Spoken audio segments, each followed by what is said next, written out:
I got the Accelerate. I just said, I'll just take a stab in the dark. I'm just going to buy that one. So it was 3 weeks into using the laser. I accidentally ran down my patient's stair.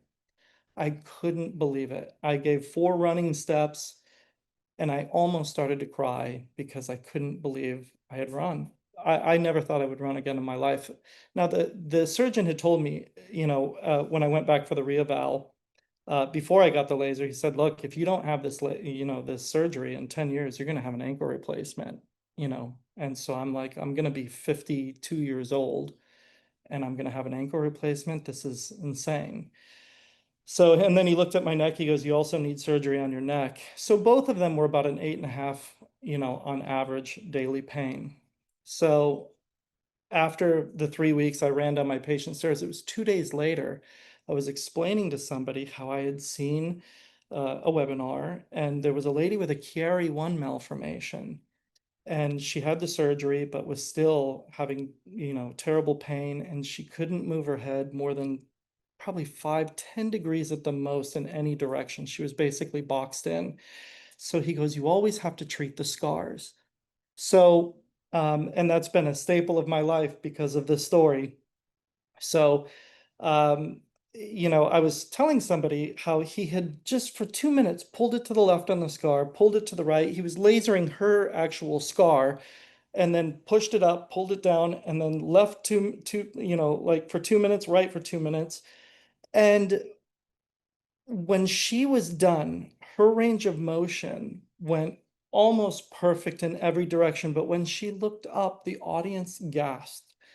And I thought, wait, hold on, maybe this is, some kind of a plant. But what happened in that moment, I was telling somebody this story and I go, and then she said, look left, look right, look down, look up. And I go, oh my God, my neck. And that was about 2 days after I had that revelation with my ankle. And it was just like the lights came on and I said, hold on, this is unbelievable. This is like a miracle. This is just completely different. And that started my journey into going, I have to be involved in this more.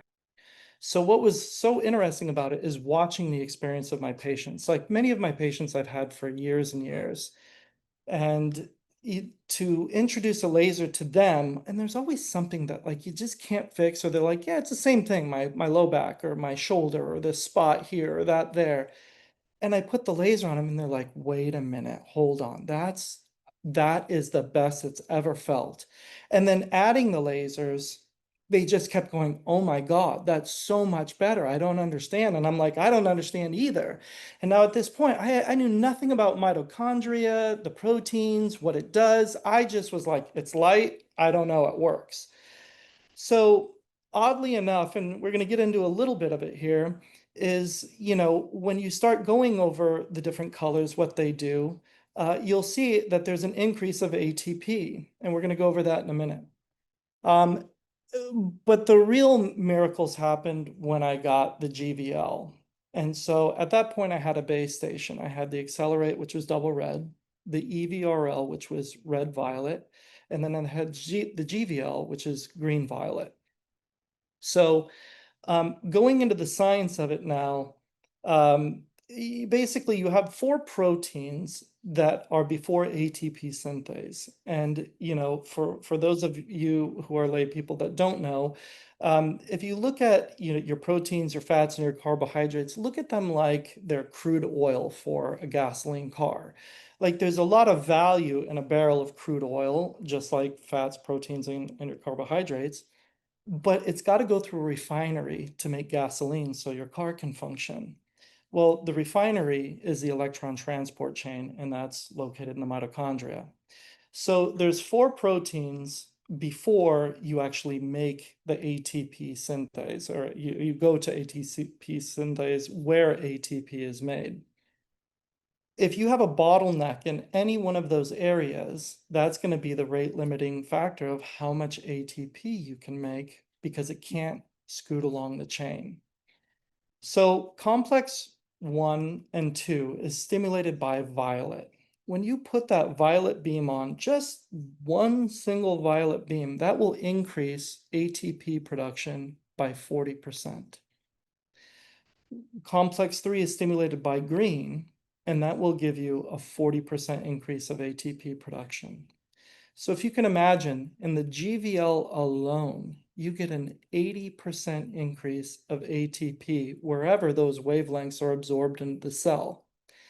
The depth of penetration is very little, but it doesn't mean that it only goes in to the depth of which it penetrates, because it's transferred all throughout the body like a cascade. You may only go a couple of millimeters, but you have light receptive proteins that connect every cell in your body. It goes even up into the brain. You have light receptors. Well, it's inside of a skull. What light gets through your skull? None, except for that which is absorbed through the cells and translated and transferred into the mitochondria inside of the brain.